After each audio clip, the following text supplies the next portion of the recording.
ఇవాళ 61వ శ్లోకం నుంచి చూస్తున్నాం మనము. ప్రతిష్టమానే దయితే వరేస్మిన్ భూపేత్య మాతా పితరౌ వరాయాః ఆభాషిషాతాం శృణు సావధానో బాలేవ బాలా నతు వేత్తి కించిత్ అని వాళ్ళ తల్లిదండ్రులు చెప్తున్నారన్నమాట. ఈ భారతీదేవికి మంచి విషయాలు అంటే ఇంకా మెట్టినిళ్ళకి పంపించడానికి సిద్ధమవుతున్నారంట. అక్కడ పెళ్లి కార్యక్రమాలు అవన్నీ అయిపోయాయి. ఆ అగ్నిదేవుడి యొక్క లేదా వేద మాత యొక్క అనుగ్రహాన్ని ఆ నవదంపతులు ఇద్దరూ కూడా పొంది ఉన్నారు. అప్పుడు వారిని ఉద్దేశించి తల్లిదండ్రులు చెప్తూ ఉన్నారన్నమాట.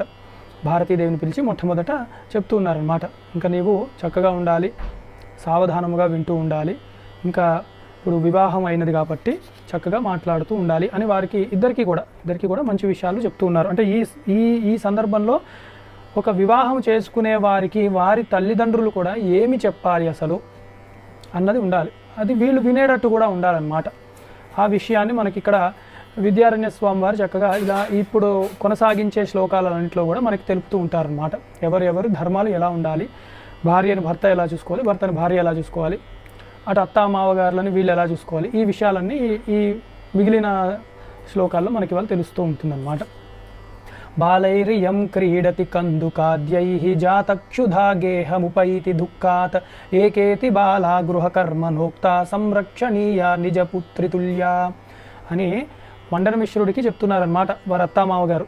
ఏమంటున్నారంటే ఈవిడ చిన్నదే, ఎందుకు తల్లిదండ్రులకి ఎప్పుడూ పిల్లలు చిన్నవాళ్లే, అందుకని చిన్నపిల్ల మొన్నటి వరకు కూడా మాకు గుర్తున్నంత వరకు జ్ఞాపకం ఏమిటి అంటే ఆవిడ చక్కగా ఆడుకుంటూ తిరుగుతూ ఉండేది ఇంట్లో. తర్వాత ఒకేసారి ఇలాగా అంటే ఇలా మంచి సంబంధం వచ్చింది కదా అని చెప్పి వివాహం చేశాము.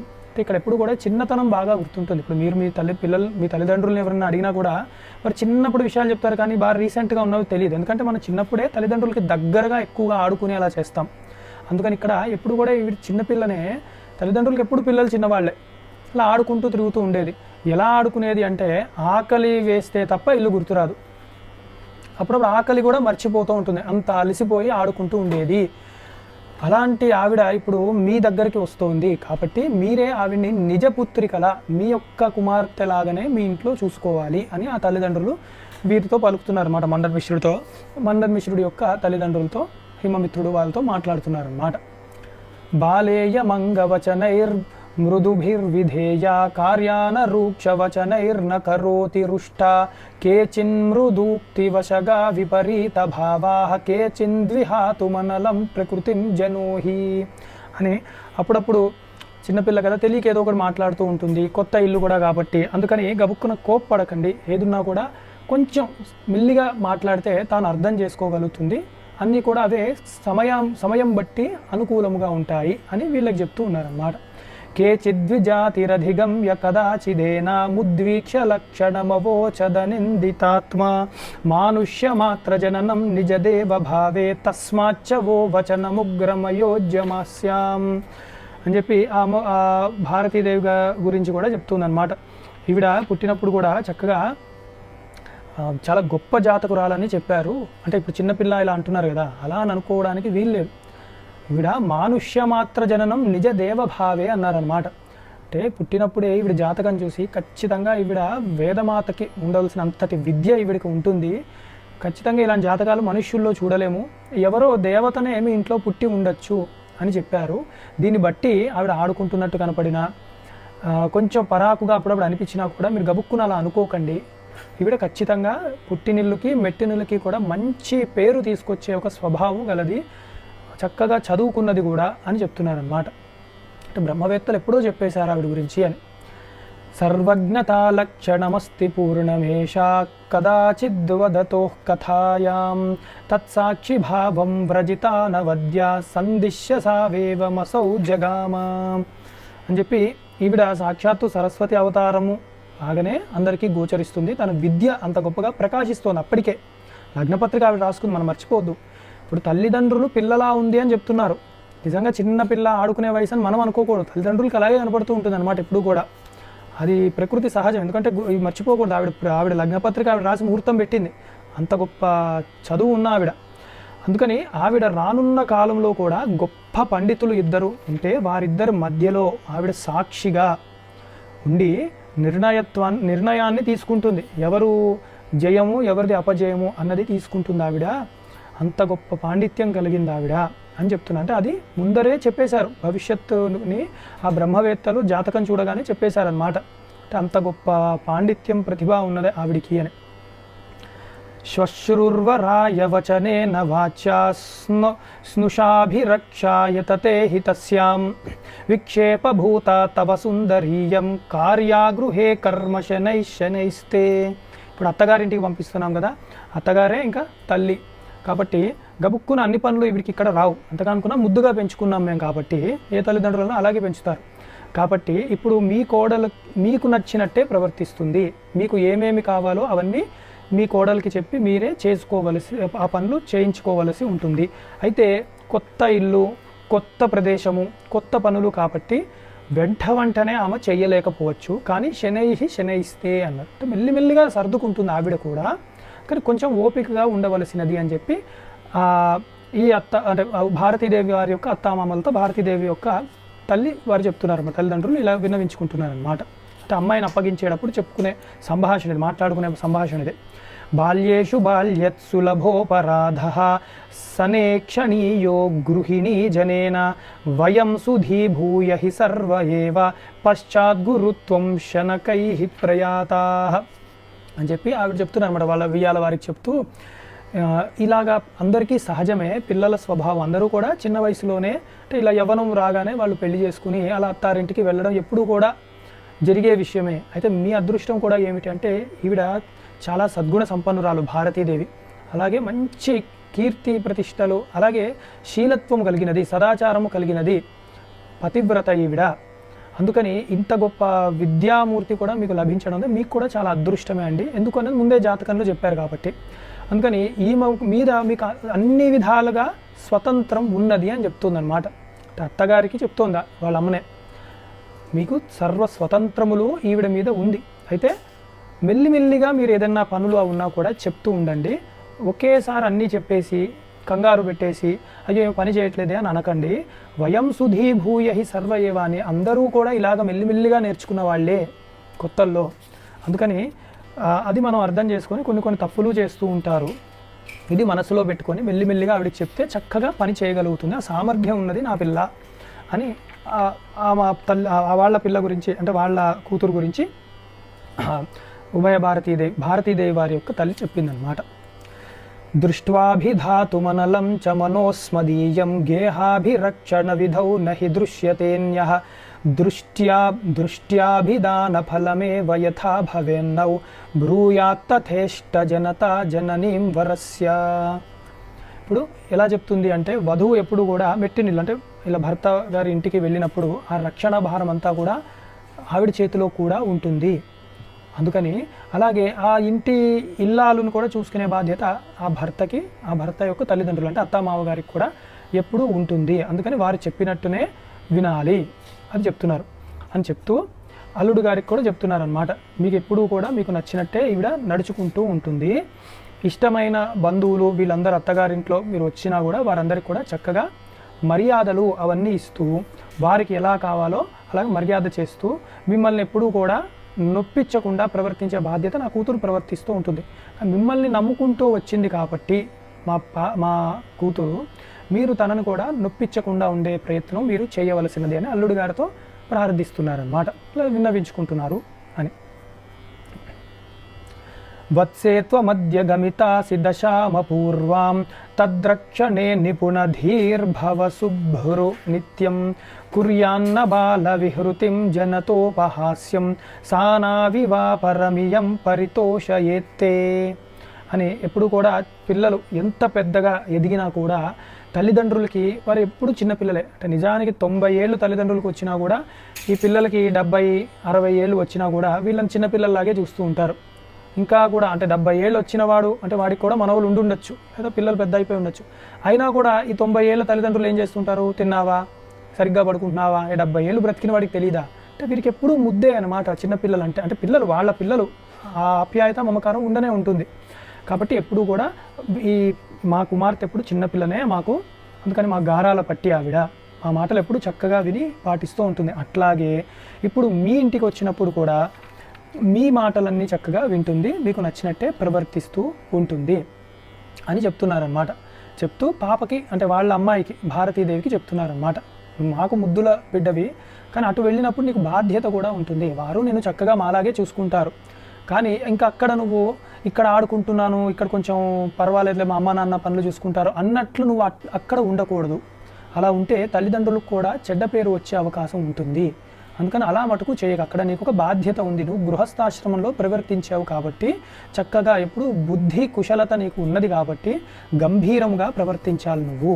అట్లాగే ఇక్కడ కుర్యాన్న బాల విహృతిం జనతోపహాస్యం అన్నారు. అదే అంటే నీవు చేసే పనుల వల్ల తల్లిదండ్రులకి చెడ్డ పేరు రాకుండా చూసుకోవాలి, వాళ్ళ అపహాస్యం చేయకూడదు తల్లిదండ్రుల్ని, అదేమిటి మీ అమ్మ నాన్న నేర్పలేదా అన్నట్టు అలా నీవు ప్రవర్తించాలి. భారతీదేవికి అన్నీ వచ్చు, అయినా కూడా వీరు బాధ్యతగా మళ్ళీ చెప్తున్నారనమాట. సానావివా పరమియం పరితోష ఎత్తే, తెలియని వాళ్ళు ఎవరు వచ్చినా తొందరపడి వారితో మాట్లాడకు, ఆ మర్యాద నీవు గంభీరంగా ఉంచుకోవాలి. వ్యర్థముగా ఎవరితో పడితే వాళ్ళతో మాట్లాడుతున్నావు, పెద్ద చిన్న లేకుండా మాట్లాడుతున్నావు, అనవసరంగా మాట్లాడుతున్నావు అన్న చెడ్డ పేరు రాకూడదు. ఎప్పుడు మన మర్యాదలో మనం ఉండాలి అని ఒక కూతురికి తల్లిదండ్రులు ఎలా చెప్పాలో అలా చెప్తున్నారనమాట. ఇవి అందరికీ వర్తిస్తాయని గుర్తుపెట్టుకోవాలి. పాణిగ్రహాత్ స్వధిపతి సమీరితౌ పురా కుమార్యాః పితరౌ తతః పరం పతిస్తమేకం శరణం వ్రజానిశం లోకద్వయం జేష్యసి యేన దుర్జయం. ఇప్పుడు నీకు మటుకు అంటే నీకు భర్త గారింటికి పంపిస్తున్నాము కాబట్టి ఇప్పుడు తల్లి తండ్రి గురువు దైవము అన్నీ కూడా నీ పతియే అయి ఉన్నాడు అని పతివ్రత ధర్మములు చెప్తున్నారన్నమాట సంక్షేపంగా. అందుకని తనని సంతోషపెట్టే ప్రయత్నమే చేయాలి. నీవు ఏ వ్రతములు చేసినా ఏ నియమ నిష్టలతో ఉన్నా కూడా భర్త యొక్క అభ్యున్నతకు మీ ఇద్దరి యొక్క దాంపత్యం సరిగ్గా ఉండడం వరకే అని అర్థం చేసుకో.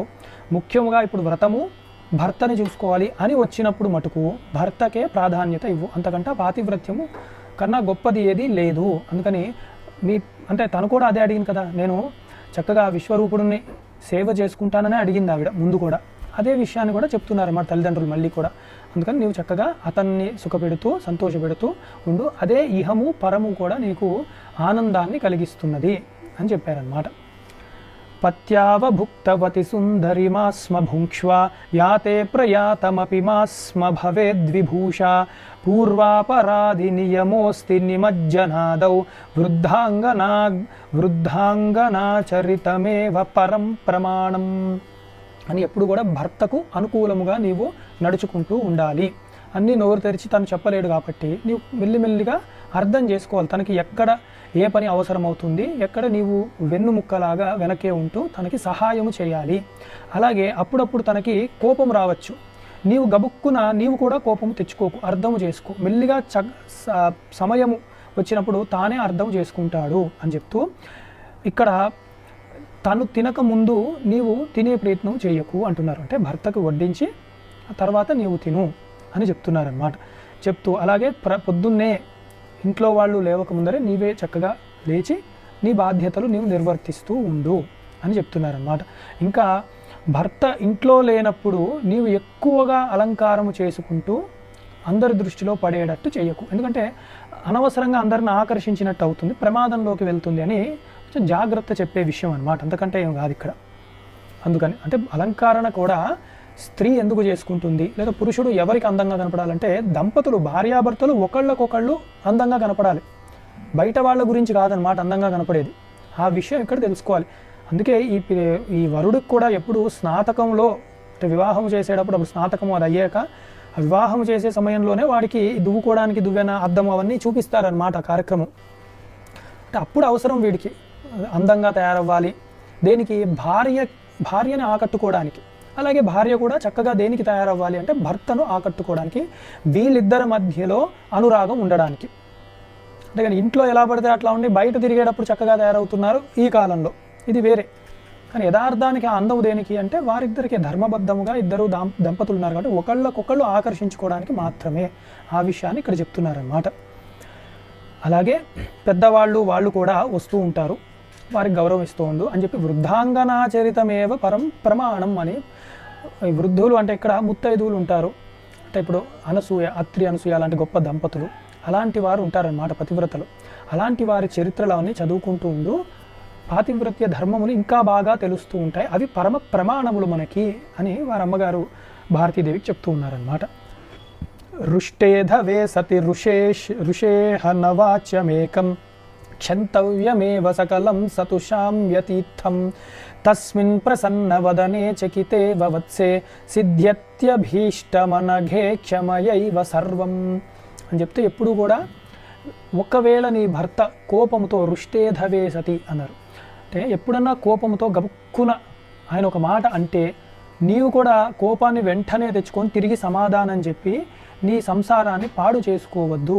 ఓర్పు అన్నది మనకు కావాలి. క్షంతవ్యమేవ సకలం సతు శామ్యతీర్థం, ఎప్పుడూ కూడా క్షమాగుణము కలిగి ఉండాలి. ఆ క్షమతో సరిగ్గా అర్థమవుతుంది చెప్పే విషయం. మాట గట్టిగా చెప్పారు అని చెప్పి భావాన్ని నీవు పొందితే గొడవ అవ్వడం తప్ప దాని ప్రయోజనం లేదు. ఎందుకు కోపం వచ్చింది అన్నది నీవు అర్థం చేసుకుని క్షమతో ఉంటేనే అర్థం చేసుకునే స్వభావం వస్తుంది. అప్పుడు శాంతి నెలకొంటుంది ఇంట్లో. తర్వాత తస్మిన్ ప్రసన్నవదనే చకితేవ వత్సే, తర్వాత మెల్లిగా నీ యొక్క క్షమను తాను కూడా అర్థం చేసుకొని తానే పశ్చాత్తాపడమో అర్థం చేసుకోనో నీ దగ్గరికి వచ్చి వివరిస్తాడు ఆ సమయంలో ఎందుకు అలా ప్రవర్తించాడు.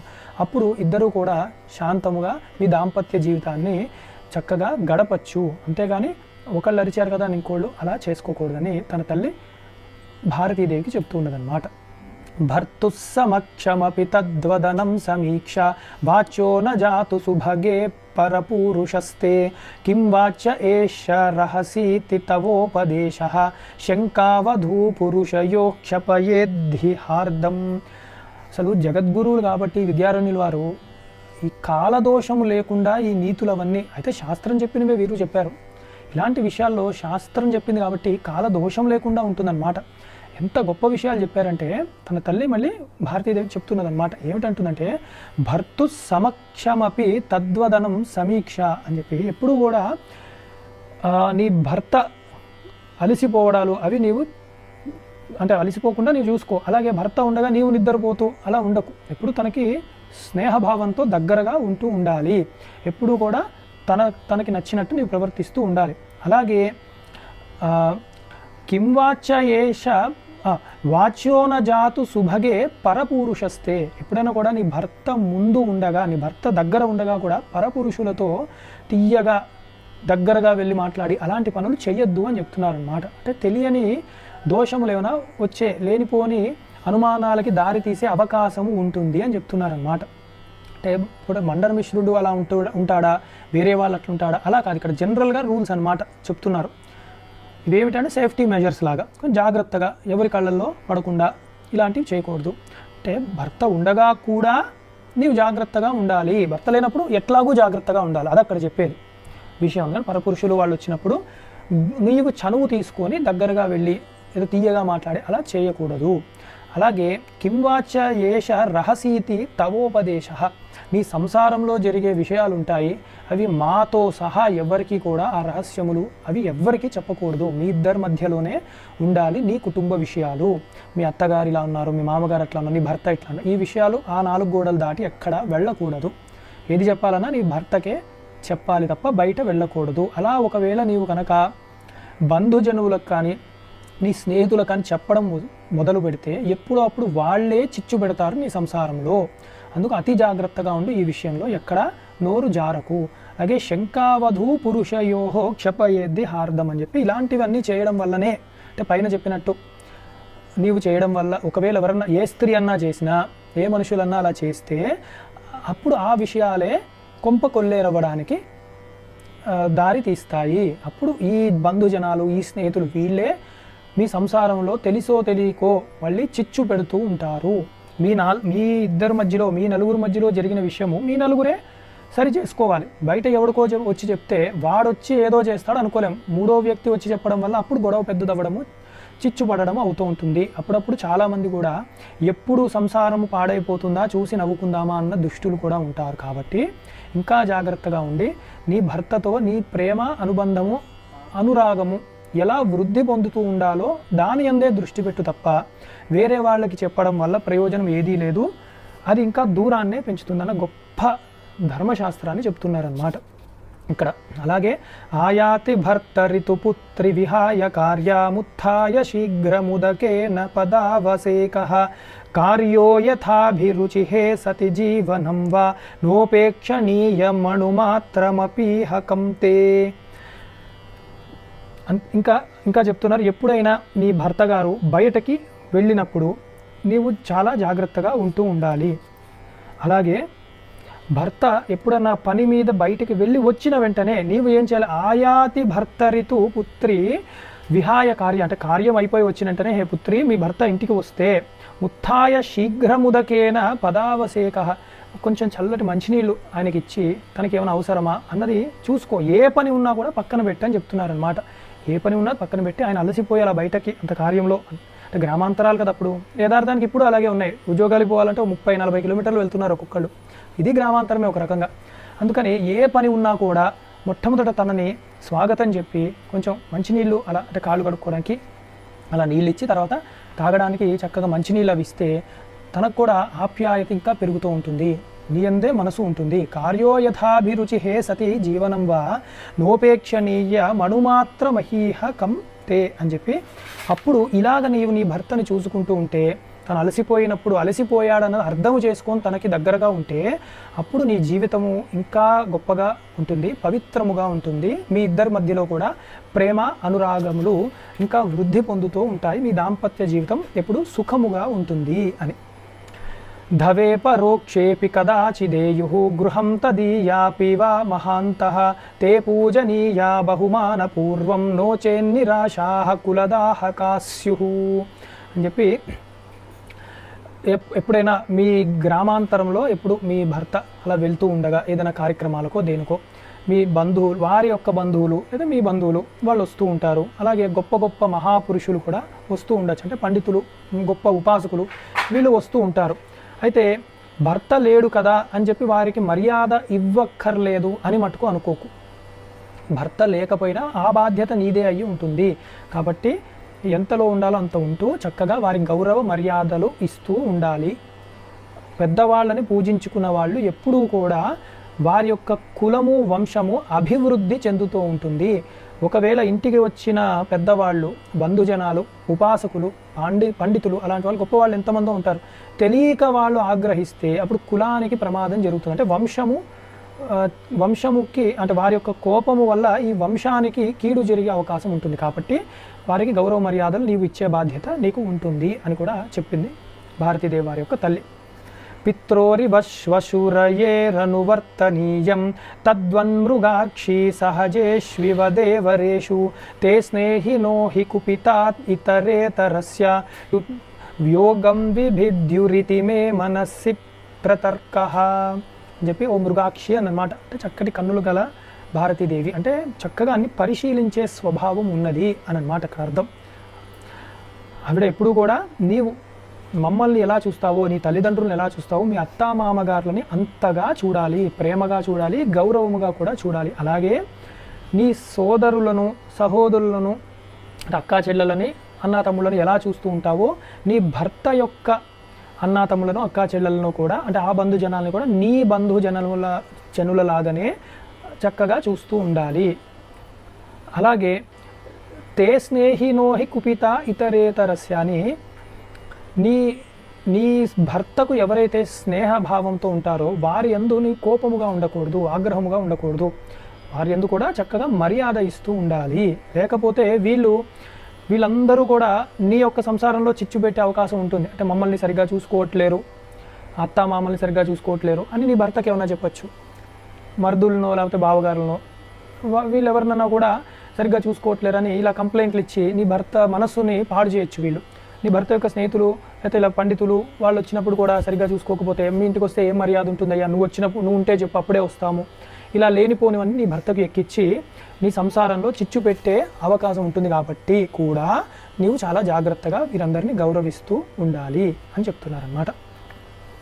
హితోపదేశే వినివిష్టమానసౌ విధూవరో హితోపదేశే వినివిష్టమానసౌ వధూవరౌ రాజగృహం సమీయతుః లబ్ధానుమానౌ గురుబంధువర్గతో బభూవ సంజ్ఞో భయభారతీతి అని చెప్పి ఈ విధముగా భారతీ మండన మిశ్రులు ఇద్దరికీ కూడా ఇరువురు రెండు వైపులా పెద్దలు కూడా చక్కగా హితోపదేశములు ఇచ్చారన్నమాట. మండన మిశ్రుడికి ముందే ఇచ్చారు, మర్చిపోకూడదు, ఏమో కిన్ని లిస్ట్ చెప్పారు ఆయనకి చెప్పలేదు అని. ఆయనకి చెప్పారు, ఇద్దరికీ కలిపే జాగ్రత్తగా ఉండమని చెప్పారనమాట. అందుకని ఇద్దరికీ చక్కగా హితోపదేశములు అంటే వారి మంచికే చెప్పారు, ఏదో బయట ఏదో మంచి జరుగుతుందని కాదు, వీరిద్దరి దాంపత్యం బాగుండాలనే ఇద్దరికి చక్కగా హితోపదేశములు చెప్పారనమాట. అందుకని చెప్తూ ధర్మాచరణ యందు ఎప్పుడు కూడా మనస్సు వారు, అందుకే తల్లిదండ్రులు చెప్పిన మాటలు, పెద్దలు చెప్పిన మాటలు, శాస్త్రం చెప్పిన విధంగానే వీరికి తెలుసు ఇద్దరికి కూడా శాస్త్రం, అలాగే ఇద్దరు కూడా ధర్మము యందే మనసు పెట్టి చక్కగా వారి యొక్క జీవనాన్ని గడుపుదాము అని ఇద్దరు కూడా నిర్ణయించుకుని అలాగే ఉన్నారు. తర్వాత గురువులు, బంధువులు వీరందరూ కూడా సత్కారం, అంటే వీళ్ళు వచ్చారు కదా ఇంటికి పెళ్ళికి, వివాహానికి బంధువులు, గురువులు వీళ్ళందరూ వచ్చారు. వీరందరికీ కూడా ఇద్దరు దంపతులు కూడా చక్కగా సత్కారములు చేస్తూ గౌరవముగా వారందరినీ చూసుకున్నారనమాట. అంటే ఆ రోజు నుంచే, అప్పటి నుంచే వారి ప్రవర్తన అంత చక్కగా ఉన్నది అని. అలాగే కొత్తగా ఈ దంపతులు కూడా వారి ఇంటికి వారు బయలుదేరారు. తర్వాత ఇద్దరింటికి కూడా ఇక్కడ చక్కటి మాట అన్నారు అన్నమాట. లబ్ధ్వానుమానౌ గురుబంధు వర్గతో బభూవ సంజ్ఞ ఉభయ భారతీతి అని చక్కగా వారు గురువులకు, బంధువులకు అందరికీ కూడా గౌరవాన్ని కలిగి ఇచ్చి వీరు మళ్ళీ మెట్టినింటికి వెళ్ళిపోయారు. అంటే ఈ భర్త గారింటికి ఇద్దరు కూడా దంపతులు ఇద్దరు బయలుదేరారు. ఎంత గొప్పగా ఆవిడ నడవడి ఉన్నది అని చెప్పారంటే, ఇంత చెప్పి ఒక్క పాదంలో చెప్పేశారు విద్యారణ్య స్వామి.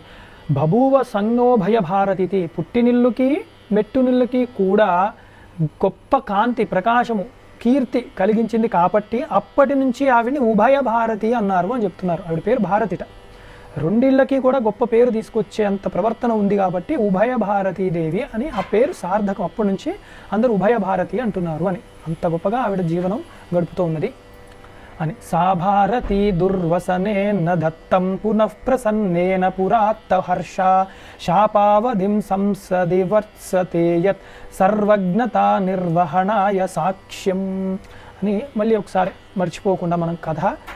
అప్పట్లో బ్రహ్మలోకంలో దుర్వాస ముని యొక్క శాపము వల్ల సరస్వతీదేవి ఇలాగా అవతరించింది.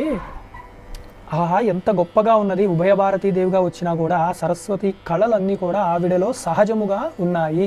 పేరుకు శాపం ఉన్నారు కానీ ఎక్కడా కూడా ఆవిడ కష్టపడింది, బాధపడింది ఏదీ లేదు అని చెప్తూ తర్వాత కాలంలో సర్వజ్ఞత నిర్వహణాయ సాక్ష్యం, సర్వజ్ఞుడు శంకరులు అని చెప్పడానికి సాక్షిగా ఉన్నదయ్యా ఈ భారతీదేవి, అంతకంటా ఏం కావాలి, అంత గొప్ప కీర్తి గడించింది ఈవిడ కూడా. ఇప్పుడు యథార్థానికి శంకరులు చాలా సాహసం చేస్తారు ఆ ఘట్టంలో, కానీ ఈవిడ అంతటి కష్టాన్ని ఎలా పెట్టింది చూడంటే, విద్యలో వచ్చే కష్టాలు అంటే ఆ ఘట్టంలో మనం చూద్దాం అవన్నీ ఎలాగ అసలు ఆ పరకాయ ప్రవేశం అన్నీ.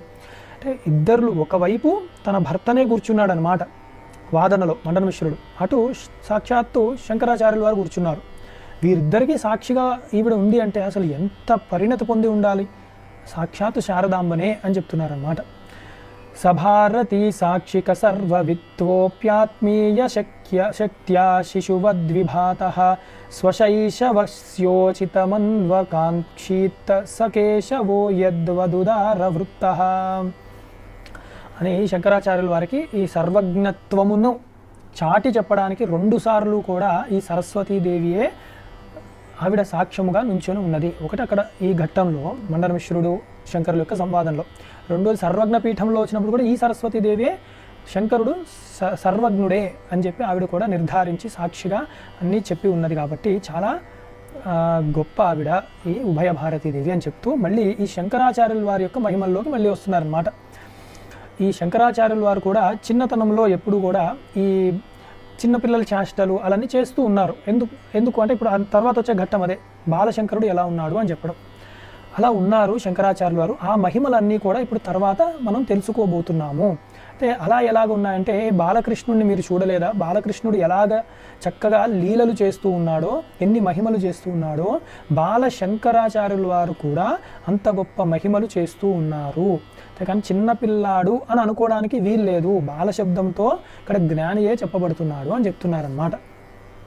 శైశవే స్థితవతా చ పలాశే శార్ంగిణే వవట వృక్ష పలాశే ఆత్మనీదమఖిలం విలులోకే భావిభూతమపి యత్ ఖలు లోకే అని ఈ బాలకృష్ణుడు ఒకానొక సమయంలో కూడా ఈ ప్రపంచానంతా లయము చేసేసిన తర్వాత చిన్న మర్రి ఆకు మీద వటపత్రం యందు ఆయన శయనిస్తూ ఉంటాడు. అందుకే వటపత్ర శాయి అంటారు.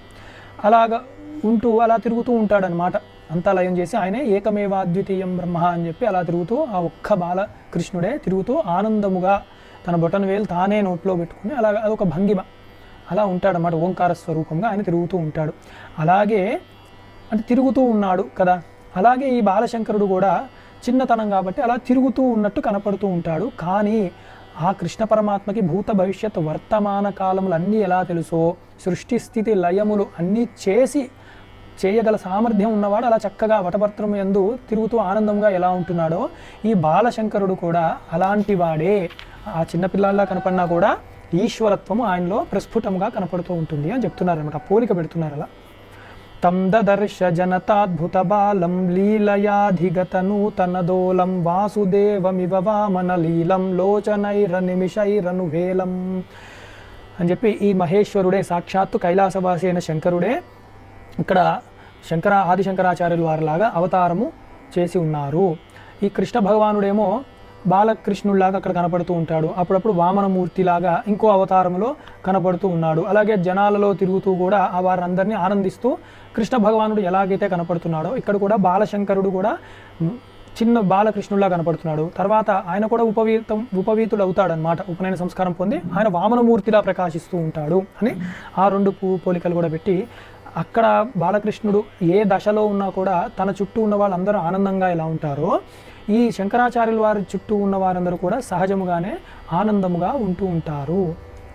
కోమలే నవనీరదరాజీ శ్యామలే నితరాం సమరాజీ కేశవేశ తమసాధికమస్య కేశవేశ చతురాస్య సమస్య అని చెప్పి బాలశంకరుడు ఇది ఒక గొప్ప శ్లోకం అనమాట. బాలశంకరుడు త్రిమూర్త్యాత్మకుడు అని తెలుసుకోవాలి. ముగ్గురు అంటే బ్రహ్మ విష్ణు మహేశ్వర స్వరూపుడు అంటే సృష్టి స్థితి లయలు చేయగలడు. సత్వరజస్తమో గుణములు అంటే ప్రకృతిలో వచ్చాడు కదా ఆయన.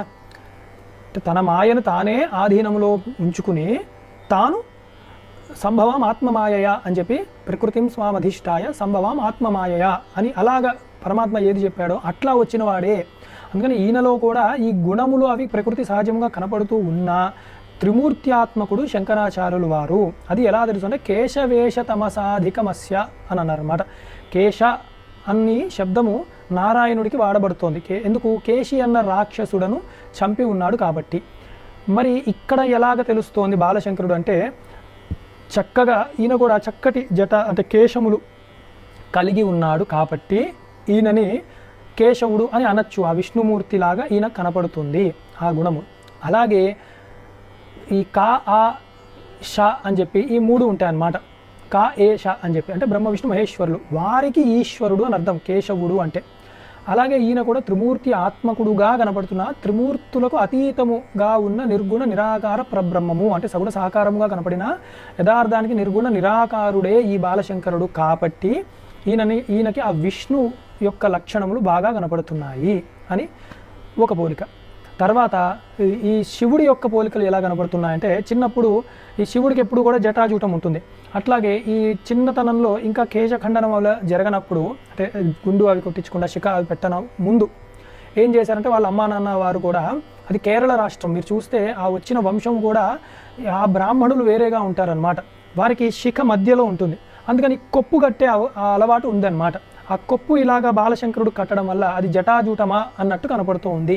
అందుకని ఆ బాలశంకరుడు సాక్షాత్తు కైలాస శంకరుడేమో ఆ నెత్తి మీద ఉన్నది కపర్ధి అని చెప్పబడే ఆ జటాజూటమేమో అన్నట్లే ఉన్నది. అందుకని శంకరుడి యొక్క అంశ లేదా శంకరుడి యొక్క అవతారము రూపము ఇక్కడ భాషిస్తుంది అని. మరి బ్రహ్మగారికి ఎలా చెప్తాము అంటే బ్రహ్మగారు ఈ సృష్టిని చేయాలి. సృష్టి ఎప్పుడు చేస్తాము అయితే ఇక్కడ బాగా వేదాంతం గుర్తు తెచ్చుకోవాలి. ఇక్కడ సృష్టి ఎప్పుడు కూడా తమో గుణంలో జరుగుతుంది. అంటే ఆవరణ అసలంటూ బ్రహ్మము లేదు అని తెలిసినప్పుడే కదా మనము లేదు అన్నది ఒకటి తెలుస్తోంది.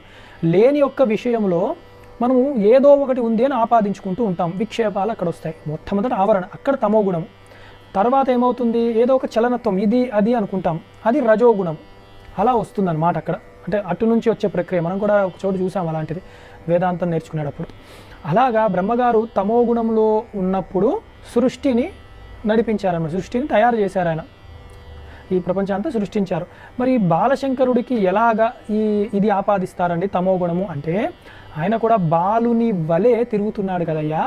అంటే మనందరికీ కూడా ఆవరణను ఆయన తయారు చేసి పెట్టాడు. ఆయన యొక్క చేష్టితంలో అయ్యో చిన్నపిల్లాడైనా చక్కగా తిరుగుతున్నాడు, అయినా ఆకలి దప్పికలు అంటున్నాడు, అందరినీ కవ్విస్తూ ఉన్నాడు అని చెప్పి సామాన్య బాలురు ఎలా ఉంటారో అంటే నిజ ఆత్మతత్వము ఎవరికి అవగతము కాకుండా ఒక ఆవరణ వేసుకుని ఆయన బాలుని వలె తిరుగుతూ ఉన్నాడు. కాబట్టి ఆ బ్రహ్మగారి లక్షణం ఇక్కడ చూడొచ్చు అని గొప్పగా సమన్వయం చేశారు విద్యారణ్య స్వామి అన్నమాట. అంటే ఈ సర్గకు ఆఖరిది శాక్యైః పాశుపతైరపి క్షపణకైః కాపాలికైర్వైష్ణవైర్ అప్యన్యైరఖిలైః ఖలు ఖిలం దుర్వాదిభిర్వైదికం పంథానం పరిరక్షితుం క్షితితలం ప్రాప్తః పరిక్రీడతే ఘోరే సంసృతికాననే విరచతాం భద్రంకర శంకరః అని చెప్పి అద్భుతమైన శ్లోకం అన్నమాట.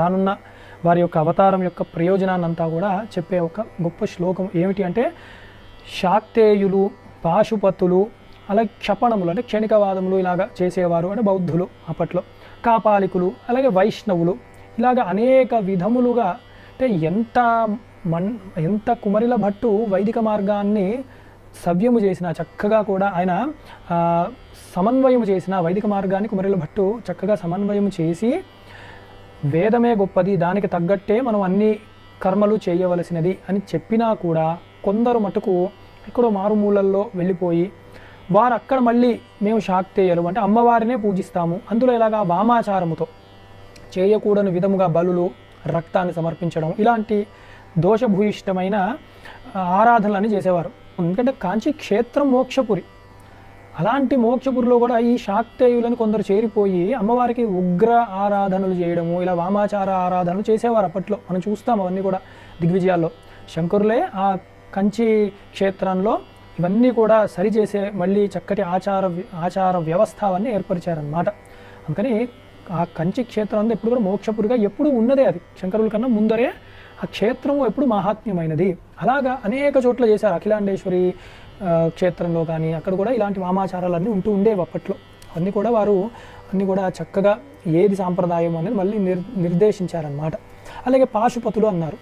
వారు కూడా శివ ఆరాధకులను పూర్తిగా చెప్పలేము, కానీ వీరందరూ కూడా కొంచెం ఉగ్ర ఆరాధన చేస్తూ ఉండాలి. భైరవుని, వీరభద్రుణ్ణి, వీరినే ఉగ్ర రూపాల్లో ఆరాధిస్తూ ఉండేవారు. అందున ఈ ఆరాధన యొక్క ముఖ్య కర్తవ్యం ఏమిటి అంటే తమోగుణము, రజోగుణము ఫలాల్ని సంపాదించడానికి, అంటే అవతల వాడికి కీడు చేయడానికి లేదా ఏదైనా లాభము రావడానికి, అంతేగాని మోక్షం గురించి కాదు. అలాగే బౌద్ధులు క్షపణకైహి అన్నారు కదా, వీళ్ళు బౌద్ధంలో ఈ క్షణికవాదం అని చెప్పి, శూన్యవాదం అని చెప్పి వారు ఏదేదో వాళ్ళకి అర్థమైంది వాళ్ళు రాసుకున్నారు, అవి పాటించేవారు అప్పట్లో బౌద్ధులు. వారందరూ కూడా వారి అంటే ఇప్పుడు కొత్తగా చూస్తే మనం మెడిటేషన్ సెంటర్లు, కొత్త ఇన్స్టిట్యూషన్లు, రీఇంజనీరింగ్ సెంటర్లు ఏవో పెడుతున్నారు. అప్పట్లో వీళ్ళు అనమాట ఈ క్షణికవాదం వాళ్ళు, శూన్యవాదం వాళ్ళు, ఏముంది వేదంలో ఇవి అని చెప్పి వారు మెల్లిగా మళ్ళీ పాకిపోతున్నారు. అంటే కుమరిల భట్టు తర్వాతి తరం ఎవరు అంటే మండన మిశ్రుడు. ఆ తర్వాతి కాలంలో శంకరాచార్యులు అంటే మండన మిశ్రుడు వీళ్ళందరూ ఉండగానే శంకరులు కూడా జన్మించారు, అవతారం కూడా తీసుకున్నారు. కానీ చూసారా ఆ కాస్త సమయంలో మళ్ళీ వీళ్ళు పాకిపోతున్నారు అనమాట. అలా ఉంటారు, అందుకే దుష్ప్రచారం ఎప్పుడు త్వరగా పాకుతూ ఉంటుంది. అలా మళ్ళీ వీళ్ళు కాపాలికులను వచ్చారు. కాపాలికులు వాళ్ళు ఎలా అంటే అడవి ప్రాంతంలో వాటిల్లో వీరు బలులు అవన్నీ చేయడం. వీళ్ళ బలులు ఏమిటి ముఖ్యంగా అంటే బ్రాహ్మణుల్ని, జ్ఞానుల్ని, అక్కడ తపస్సు చేసుకునే సన్యాసుల్ని వాళ్ళ తలలు కోసి అవి భైరవుడికి సమర్పించడము, ఈ కపాల ఆరాధనలు చేయడము, అలాగా విపరీతముగా చేస్తూ ఉండేవారు. అంటే హింసతో కూడుకొని ఉండేవి. సశరీరంగా స్వర్గానికి ఏదో వెళ్తారు అన్నట్టు వాళ్ళు రాసుకున్న శాస్త్రంలో వాళ్ళు అట్లా చెప్పుకునేవారు. అందుకని వారు ఆ కోరికలతో చేస్తూ ఉండేవారు ఇట్లాంటి దుష్కార్యములు.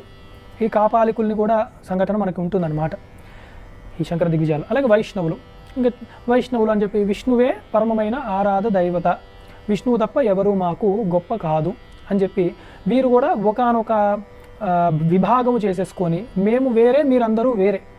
అంటే మేము బ్రాహ్మణము అని మీరు చెప్పుకున్నా, వైదికం అని చెప్పినా మేము ఆ కోవకి చెందాం, మేము వైష్ణవము అంటే విష్ణు ఆరాధనే మేము చేసుకుంటాము, వేరే వాళ్ళందరూ దేవతలు కాదు అని చెప్పుకుంటూ వీళ్ళ మతాన్ని మాత్రమే ప్రచారం చేస్తూ ఉండేవారు. అంటే వీళ్ళు విడివిడిగా ఎవరికి వాళ్ళు ప్రచారం చేసుకుంటూ ఇలాగ అవైదికమైన అంటే వేదములోవే కొన్ని తీసుకుంటూ అవైదికమైన మార్గమును కొందరు చేస్తూ ఉండేవారు. ఈ వామాచారం లాంటి అటు ప్రయోగాలు కొందరు వారి ఆగమ శాస్త్రాలను వారు నిర్ణయించుకొని వేదానికి విరుద్ధంగా ఉన్నవి కూడా వారు చేసేస్తూ ఉండేవారు, భేద దృష్టితో ప్రవర్తిస్తూ ఉండేవారు. ఇంకా దారుణం ఏమిటంటే వీరందరూ ఒకళ్ళనొకళ్ళు దెబ్బలాడుకుంటూ ఉండేవారనమాట. ఒకళ్ళ మీద ఒకళ్ళు దోషాలు చెప్పుకుంటూ ఉండాలి. మీ దేవుడు ఇట్లా, మీ ఆరాధన పద్ధతి అట్లా, ఇంకోటేమో మీ దేవుడు ఇట్లా, మీ ఆరాధన పద్ధతి అట్లా. తర్వాత ఏం చేసేవారంటే మెల్లిగా వీళ్ళ జనాభా పెరిగేసరికి వీరు ఏదో ఒక క్షేత్రంని వాటిలో మెల్లిగా చేరి దాన్ని ఇంకా కబ్జా చేయడం అనమాట. కబ్జా చేసేసి ఇంకా ఈ క్షేత్రం మాకు సంబంధించింది, అయితే ఇది వైష్ణవానికి సంబంధించింది, లేదా శాక్తీయానికి సంబంధించింది, లేదా ఈ పాశుపత మతానికి సంబంధించింది, లేదా బౌద్ధానికి సంబంధించింది అని చెప్పి వారు ఇంకా వేరే వాళ్ళని రానివ్వకుండా అదంతా వారి యొక్క ఆఫీసుల్లాగా తయారు చేయడం, వారి యొక్క కార్యాచరణ చేసుకోవడానికి అలాగా వాళ్ళు ఆ క్షేత్రాన్ని దోచుకొని దుర్వినియోగం చేస్తూ ఉండేవారు అన్నమాట. యథార్థానికి ఆ దేవత ఆనందంగా ఉన్నారో లేదంటే ఉండడు ఎప్పుడూ కూడా. అలాగా సామాన్య జనాలకి అందకుండా దేవుణ్ణి వీరు ఒక గిరి గీసేసి మీరు మాలో కలుస్తేనే మీకు ఇక్కడ లోపలికి ఎంట్రీ, లేకపోతే మేము రానివ్వము అని అంత దారుణంగా తయారు చేసేవారు అప్పుడు కూడా. ఇప్పుడు కొంచెం అలాంటి వాళ్ళని చూస్తున్నాం, కొంచెం ఇప్పుడు అంత లేదు యథార్థానికి, ఇప్పుడు ఇంకొక రకంగా ఉన్నారన్నమాట జనాలు. కానీ ఇలాంటి దుర్మార్గాలు చేస్తూ ఉండేవారు.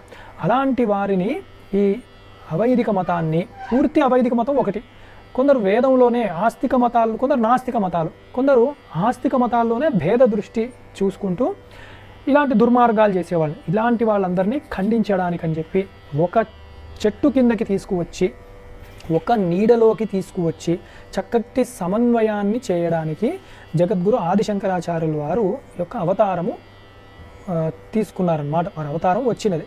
మరి అలాగే ఆ ఒక్క ఉద్దేశంతోనే అవతారం తీసుకుని అది అక్కడితో ఆగలేదు. సమన్వయం చేసి కర్మకాండను సమన్వయం చేయడంతోనే ఆగలేదు. ఘోరే సంస్కృతి కాననే విరచత భద్రంకర శంకర అని ఘోరమైన ఈ సంసారములో ఇరుక్కుపోతున్నారు. ఇప్పుడు కర్మకాండాన్ని చక్కగా ప్రతిపాదించారు, అయినా మళ్ళీ ఇలా ఎందుకు పాకుతోంది ఇలాంటివి అంటే కోరికల వల్ల, రజోగుణ తమోగుణములు వల్ల వారికి ఏమిటంటే అహంకార మమకారములు ఎక్కువగా వచ్చేసి మా దేవుడే గొప్ప, మా గుడియే గొప్ప, మా రూపంలో, ఈ రూపంలోనే మేము ఆరాధించే రూపంలోనే దేవతను ఆరాధిస్తే అదే గొప్ప, ఇలాగ తయారవుతున్నారన్నమాట. ఇదంతా ఎందుకు వస్తుంది? వీడికి దేహాత్మ భ్రాంతి ఉన్నంతకాలం ఇది వస్తూనే ఉంటుంది, అహంకారం మమకారం. అందుకని అది అక్కడితో ఆగకూడదు. కాబట్టి శంకరులు జ్ఞానకాండని ప్రతిపాదించాలి. అది జనాలు సరిగ్గా అర్థం చేసుకోవాలి. ఉపాసనతో వీరు జ్ఞానాన్ని పట్టుకోవాలి, కర్మతో పట్టుకోలేరు. మధ్యలో ఆ ఉపాసన, అదే యోగం, అదే గీతలో చెప్పారు, అది యోగముగా మారాలి. కాబట్టి సంసారం అన్న అజ్ఞానం నుంచి వీళ్ళని ముందు బయటపడేయాలి.